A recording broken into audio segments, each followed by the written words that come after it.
Bien, bonjour à tous, bon après-midi. Je suis vraiment contente d'être avec vous cet après-midi, vous ne pouvez pas savoir. J'attends ça depuis ce matin, je me suis levée à 4 heures du matin, je viens de Bordeaux. Donc c'est vraiment très important pour moi. Alors, je vous présente Skillagora, c'est un tout nouveau produit, bien innovant, qui n'a pas encore vraiment de catégorie, si je puis dire, puisque c'est un outil hybride et dont le travail est d'accélérer, comme je le disais, l'intelligence collective au quotidien avec toutes vos équipes. Donc, je suis Anaïs, j'ai déjà été présentée. Et comme je savais que j'allais passer la dernière, on me l'avait dit, je me suis dit, en fin de journée, ça va être compliqué après la digestion, motiver toutes les troupes. Donc, j'ai pensé à un energizer que j'ai appelé Céline, évidemment. Et comme vous ne le savez probablement pas, Céline est une grande penseuse du learning and development. Et elle a dit quelque chose qui est forcément vrai, parce que je l'ai trouvé sur Google. Elle a dit, on peut avoir du talent, il faut avoir du talent, elle a beaucoup de talent, c'est elle qui en parle le mieux, mais le plus important, c'est la passion. Et alors, je pense que vous êtes beaucoup mieux placés que moi pour le savoir. On passe beaucoup de temps à aller chercher les talents, à essayer de les retenir, les engager, mais enfin, s'ils viennent, il n'y a pas de passion, ben, il ne se passe rien. Il a beau avoir du talent, il sait beaucoup de choses, il a beaucoup de compétences, mais il n'a aucune occasion de le partager avec qui que ce soit. Il va peut-être partir dans 3 ans et ce ne sera rien de passé. Donc, l'Energizer, je vous le conseille, je n'aurai pas le temps de faire là, mais c'est vraiment, c'est mon petit conseil, en tant que facilitatrice aussi. C'est des petits groupes et vous demandez à votre collègue de droite ou de gauche, il n'y a pas de logique politique là-dedans, vous vous présentez, si vous ne connaissez pas, votre prénom, et puis vous lui posez une question toute simple, « Do you know what I know ?» Est-ce que tu sais ce que je sais là? Alors là, il y a 2 options. Il y a 2 options. J'ai beaucoup travaillé l'accent. Il y a 2 options. Soit, ben, il vous connaît bien, ça fait 20 ans que vous travaillez ensemble, il a une petite idée. Soit, pas vraiment. Vous êtes peut-être 4000 dans l'entreprise, ça va être compliqué de vraiment tout retenir. Ou alors, vous êtes un génie. Et donc là, c'est peut-être l'occasion de se présenter et de dire, ben, tu sais, moi, par exemple, moi, Anaïs, moi, je dirais, bon, le marketing, tu peux vraiment venir me voir sur des sujets marketing, sur tout ce qui est digital. Et puis, j'aime beaucoup le sujet de la facilitation. Donc, n'hésite pas, si je peux t'aider, moi, voilà, je suis là. Et donc, vous allez voir, c'est très intéressant comme outil parce que ça va créer une énergie très intéressante et du mouvement, de la passion. On y revient. Et donc là, je vais essayer de sortir de ce corps Céline pour revenir à Anaïs et vous expliquer mon expérience parce que j'ai rejoint Skillagora, finalement, l'éditeur de Skillagora, qui est une agence bordelaise qui s'appelle Bitomoro, qui est un leader en fait de l'innovation digitale depuis 20 ans, qui fait du web et du mobile pour des gros projets, des grosses entreprises. Donc je l'ai rejoint en octobre, c'est assez récent, ça fait 9 mois. Et donc, on m'explique qu'il y a ce produit qu'ils ont développé, Skillagora, pour le partage de connaissances. Bon, j'ai 42 balais, j'ai fait plusieurs entreprises, donc j'ai vu des LMS, j'ai eu des accès super chez Hewlett-Packard, chez AC Nielsen, j'ai fait des cours, des petits e-learning dans des grosses écoles américaines. Donc bon, ça m'a pas fait un wow effect quand ils m'en ont parlé comme ça. Donc je prends mon poste et puis le 2 octobre et le 6 octobre, je découvre qu'il y a une première session de partage qui est organisée. Donc je me connecte sur la plateforme, je remplis mon profil où on peut remplir voilà, ces thèmes d'intérêt plutôt que ces compétences, parce que les gens n'aiment pas trop déclarer leurs compétences naturellement. Son contact, je commence à browser un peu les contenus, regarder notamment les skill packs, puisqu'ils ont organisé les contenus de manière thématique, donc ça me permet de voir un peu le niveau de base qu'il me faut acquérir sur un certain nombre de sujets pour me mettre au niveau. Et puis je fais quelques recherches. Et alors je trouve surtout une fonctionnalité qui m'intéresse, je gratouille un peu, qui s'appelle l'appel à contribution, et là je me dis, ah, ça c'est pour moi, parce que ça fait 5 ans que je n'ai pas travaillé dans le digital, j'ai fait une petite parenthèse entre-temps, et là je me dis, bon, ça serait pas mal que quelqu'un me fasse un petit update sur les technos web et mobile que vous utilisez là à l'agence, dans quel cas de figure vous utilisez l'une ou l'autre, voilà, mais surtout dans une terminologie non technique, parce que je suis pas une experte, je suis une marketeuse quand même, faut faire simple. Donc je lance ma bouteille à la mer, et là je me dis, j'ai pas trop d'attente, on va voir ce que ça donne. Et le jour même, le 6 octobre, Alix, alors déjà j'ai eu plein d'interactions de mes collègues qui soutenaient mon sujet, apparemment j'étais pas la seule à me poser les questions, et donc Alix répond immédiatement et transforme mon appel à contribution en sujet. Donc en gros il s'en occupe, il va me préparer un contenu. Je ne le connais pas encore, je ne sais même pas qui c'est. Je me dis, cool, waouh, ça va vite chez Bitomoro. je suis un peu décoiffée, là, je me sens vieille tout d'un coup. Et donc, il transforme en sujet, formation pour les non-tech, c'était mon expression, sur les grands choix techno, et il cale une session de partage le 28 octobre. Quand même, je crois que c'est 3 semaines après. Bon, je me dis, ok, d'accord. Bon, je comprends pas trop bien, ça va un peu trop vite pour moi, puis surtout, je suis en prise de poste, donc j'ai quand même beaucoup de choses à traiter. J'oublie un peu. Le jour J, j'arrive donc le 28 octobre, et là, qu'est-ce que je découvre? On est 21. On est 21 à s'être inscrit à la session, qu'on soit en hybride ou qu'on soit dans la salle, dans l'agence. Et on suit cette formation qui est, à part ça, hyper bien faite, très belle, le Alix hyper pédagogique. Donc je me dis, ouais, d'accord. Là, moi, c'est ça que ça me fait. Vraiment, je me dis, ah oui, là, j'ai rien compris. Ah, j'avais pas compris ce que c'était, quoi. D'accord. Ok. Et là, j'ai commencé à m'emballer sur le sujet. Donc, au-delà du sujet Bitomoro qui m'occupe, parce que je m'occupe aussi de Bitomoro, je dis, ah non, Skill Agora, vous n'avez pas compris, là. C'est un truc, c'est immense ce que vous avez fait. Et là, si je vous résume, en fait, le cœur de Skill Agora, c'est que en 3 semaines, j'ai fait en accéléré un onboarding incroyable. Je découvre mes collègues sur un sujet, 21 personnes d'un coup sur un sujet commun, on discute, j'ai identifié des compétences, j'ai partagé les miennes, j'ai pu exprimer un besoin de formation immédiat, j'ai eu le contenu nickel, métier, adapté sur mesure. Ce contenu, il existait, mais il était informel, il a été formalisé en 30 secondes. J'exagère, c'était 1 heure la session de partage, mais elle a été enregistrée et elle est sauvegardée sur la plateforme.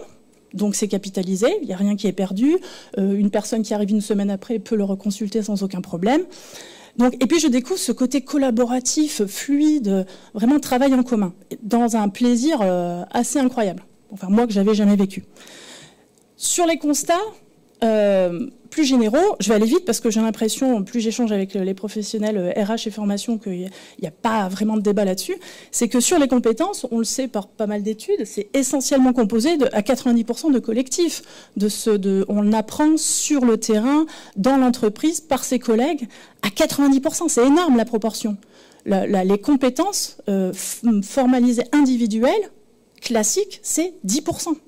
Et là, je me dis, il y a quand même un gap, en découvrant plus, entre les moyens, la communication autour des LMS, cette formation individuelle nécessaire, évidemment, et cet enjeu collectif qui, j'ai l'impression, est sous-équipé. Donc, là-dessus se rajoute le contexte. Bon, VUCA, on comprend rien, ça va très vite, les gens sont démobilisés, il y a un désengagement, le travail distanciel qui est compliqué à gérer dans pas mal d'entreprises qui mettent du télétravail, réduisent, enfin on tâtonne. Et ça a créé des déconnexions, la difficulté de retrouver une fluidité d'échange qu'on avait auparavant en se passant des informations entre collègues. Donc, le constat, il n'y a pas vraiment de débat, en tout cas à ce que je peux entendre et écouter. Par contre, je trouve que l'important, c'est la formulation de comment faire pour quoi. C'est quoi l'objectif, en fait? Qu'est-ce qu'on se donne comme objectif au niveau de l'entreprise? Et la formulation de l'objectif va avoir un impact phénoménal sur la stratégie adoptée, sur les priorisations de budget et sur le choix des outils. Et ce que je trouve intéressant, c'est que, comme ils le formulent chez Bitomoro, ce qui les intéresse, c'est de développer un capital intellectuel. Et ça donne une ampleur complètement différente, je trouve, au learning. D'abord, une dimension collective évidente, où il y a une partie individuelle, évidemment, chacun doit progresser à son niveau, mais surtout cette dimension collective. Et l'approche qu'ils ont eue, c'est que comme c'est une entreprise digitale, à la base, ce sont des développeurs informatiques, ils appliquent au quotidien ce qu'on appelle les valeurs agiles et les méthodologies agiles, qui est un corpus un peu particulier, hérité donc du développement logiciel, qui a plein d'éléments importants et qu'ils ont injectés dans l'outil pour être utile à leur structure, mais qui finalement, je trouve, est particulièrement pertinent pour toutes les entreprises aujourd'hui. Donc, je ne vais pas pouvoir toutes les détailler sur ces valeurs-là, on a fait un manifeste, mais il y en a 2 qui me semblent essentielles. La première des valeurs de l'agilité, c'est que les interactions entre les personnes sont toujours prioritaires aux process et aux outils. Et quand on s'arrête 2 secondes là-dessus, ça veut dire que le moindre processus qui gêne les interactions, il faut le virer. Et le moindre outil qui gêne les interactions, il faut le virer. Donc là, on fait du nettoyage sur les outils. Est-ce que ce qu'on met en place, ça facilite les interactions entre les personnes? C'est l'objectif numéro 1, la valeur numéro 1 de l'agilité. Et il y en a une autre qui est hyper structurante, que j'ai bien développée et vraiment compris chez Bitomoro aussi, c'est l'itération, c'est la routine et c'est l'incrémental.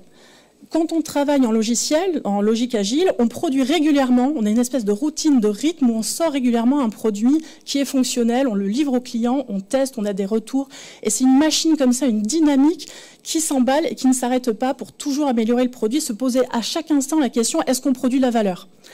Et donc, ce qu'a fait Bitomoro, c'est de se dire, on va intégrer cette agilité à l'intérieur d'un outil pour améliorer le learning et construire du capital intellectuel. Donc vous l'avez compris, c'est complémentaire à un LMS, ça ne vient pas remplacer la formation individuelle, ça vient traiter d'autres aspects et créer dans une agora, c'est pour ça que ça s'appelle Skill Agora, un cocon protégé où les gens vont se sentir en confiance et créer cette dynamique.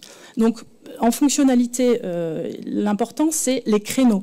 Là, je voudrais m'arrêter 2 secondes là-dessus, c'est que s'il n'y a pas d'espace-temps dédié, autorisé officiellement par l'entreprise pour le partage de connaissances, personne ne s'en saisira à l'intérieur de l'entreprise. Si je n'ai pas le droit, si je ne sais pas si j'ai le droit, je ne le ferai pas. Donc, créer des créneaux et rendre possible l'occupation du terrain, ça va être très important. Le deuxième élément, c'est beaucoup de fonctionnalités qu'on a travaillé très en détail sur les interactions pour créer cette dynamique, animer la communauté au quotidien. Le troisième, le fameux appel à contribution dont je vous ai parlé, qui est anonyme et qui libère complètement les équipes sur le fait que je n'ai pas honte de poser ma question et j'y vais. Je peux même d'ailleurs proposer des idées, ça sert de boîte à idées aussi. Varier les formats, ça c'est absolument essentiel pour montrer aux personnes qu'on peut partager sur plein de choses. On peut partager en 15 minutes dans un flash talk, on peut partager sur un retour d'expérience très concret sur un client, sur un secteur particulier, et en créant vos formats sur mesure, vous pouvez les personnaliser en couleur, en temps, en nom, vous démultipliez les occasions de partager de l'expérience. Des profils individuels, vous l'avez vu, où on va pouvoir identifier rapidement les compétences de ses collègues, et puis tout ça capitaliser, sécuriser pour construire ce capital intellectuel dans le temps. Évidemment, vous avez accès à toutes les données, pas des données pour contrôler, mais des données pour sentir la santé de votre communauté. Donc nous, ça a eu un effet incroyable, on l'utilise depuis 2 ans. Les chiffres sont incroyables sur les interactions, sur le nombre de ce qu'on appelle les speakers qui animent des sessions. Donc on pourra vous en parler en détail si vous êtes intéressé. Et sur les bénéfices, je dirais qu'en complément de tous les aspects que je vous ai cités, c'est la versatilité de l'outil qui sert à de l'onboarding, qui est très pertinent quand on doit racheter des entreprises et créer une culture, et s'adapte à plein de besoins pour animer des communautés internes, mais aussi externes, avec des partenaires dont vous auriez besoin.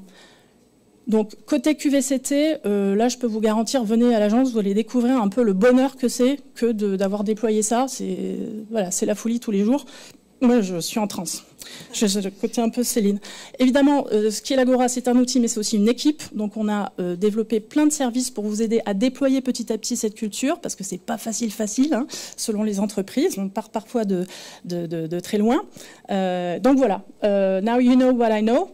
You know what do you know? You do and I know I don't know. Mais l'important, c'est, j'espère vous avoir communiqué qu'il y a une nouvelle catégorie de produits pour développer cette approche collaborative et que Skill Agora est là. On est prêt à vous faire des démonstrations et j'espère vous déployer et faire vivre cette passion. Merci Anaïs. Merci beaucoup.